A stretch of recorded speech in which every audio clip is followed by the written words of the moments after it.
Gary Ryan and welcome to another episode of the Beyond Being Good video series. This episode is titled Levels of Perspective.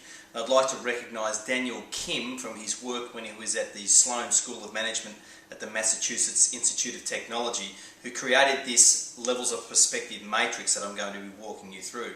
The purpose of this matrix is to help you identify as a manager and leader how you're spending your time and to give you some options about how you might be doing the sort of work that you're doing rather than just doing the same thing all of the time.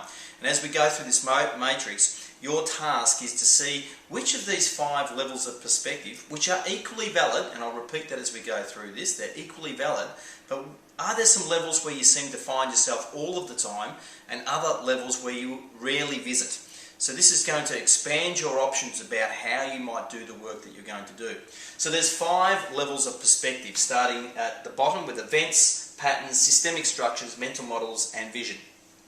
And we're going to work our way through each one. And we're going to focus on the action mode, the choice for action that you have in each of those levels of perspective. So the first level of perspective is called events. Now, in this action mode, you are reactive to the events around you. So you have a meeting, you have a staff member come and see you, someone knocks on your office door, your telephone rings, the mobile phone rings. These are issues that are front and centre and they're drawing your attention straight away. A lot of managers talk about firefighting, and that's the sort of work that you're doing at the reactive level. Now, let's take that example of a fire. If you had a fire, you need to put the fire out now. So you need to react. You need to get the water, you need to get the hoses, and you need to put the fire out. If someone's hemorrhaging, like in a triage situation at a hospital, you need to stop the hemorrhaging now. So you need to react to that and stop it. So it's an important level of perspective, and we spend a lot of our time at the reactive level, quite understandably. The second level of perspective is called patterns, or which is short for patterns of behaviour. And our action mode for patterns of behaviour is adaptive. So we notice that for the past 3 Thursdays, we've been short-staffed. Every other day of the week we seem to be fine, but for some reason on a Thursday we seem to have a short number of staff, and we've noticed that 3 weeks in a row. So there's a pattern to it. So we can adapt to that situation and increase the number of staff on a Thursday. So it makes sense to be adaptive to the events that we're noticing when those events form a pattern. The next level of perspective is called systemic structures. Now, our action mode for systemic structures is to be creative.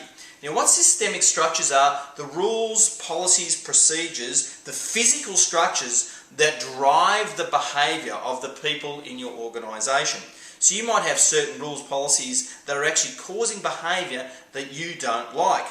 So if you've got that situation where you've got people doing things that you don't like, often the first thing we do is we look and blame the people, whereas you might actually have some policies and procedures that are causing those issues. And you think about when you're a customer and you go to an organisation and they won't let you do what you want them to do, and the staff member says it's because of the policy.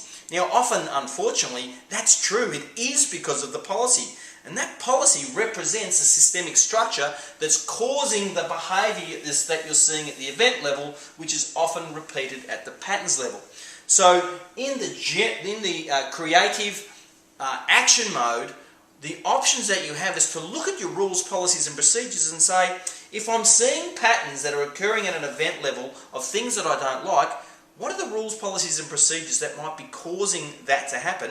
How can I tweak them to get the sorts of outcomes in terms of events that I would like? So it's a very powerful level for you to work at in terms of changing your systemic structures. The next level is called mental models. And this is a reflective action mode. And this is where we stop and think about what we're doing. We think about the rules, policies and procedures that we've put in place, and why did we think those ones would work? So in other words, we think about our thinking. We get really deep and roll up our sleeves and ask questions about our basic assumptions that are causing us to come up with the answers at the creative level that we came with. Now, what's important with reflective action mode is it must always be in the context of the vision level of perspective. And up here, we have a generative action mode. And that's where we ask questions like, what's the outcome that we're really trying to achieve here? What does the future that we're striving to create actually look like? And getting absolute clarity about that, and then working at the reflective level of mental models to say, okay, if we're clear and we've got a shared understanding of the vision that we're trying to create, what are the shared mental models, the shared theories that we've got about how that's going to work? Then how are those theories being reflected in our systemic structures? It could be things as simple as we're a service-based organisation.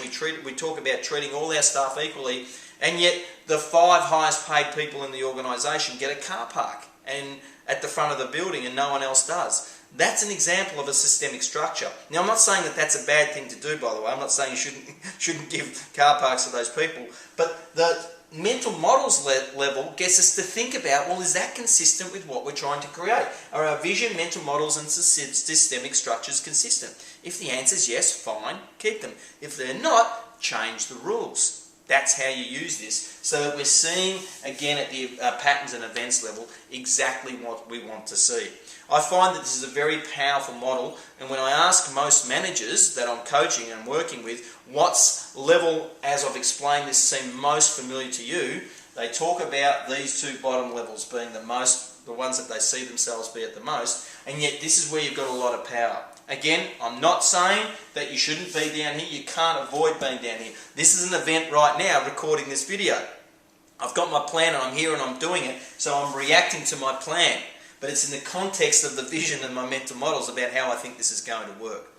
So, the levels of perspective is a really powerful matrix to help you work out where you should be to help with some of your bigger problems. If you're trying to address big problems down here, you'll find they're just going to be there all the time. Sometimes you need to step back and work at the top 3 levels of this model. Once again, I really enjoyed sharing this information with you, and I look forward to working with you next time.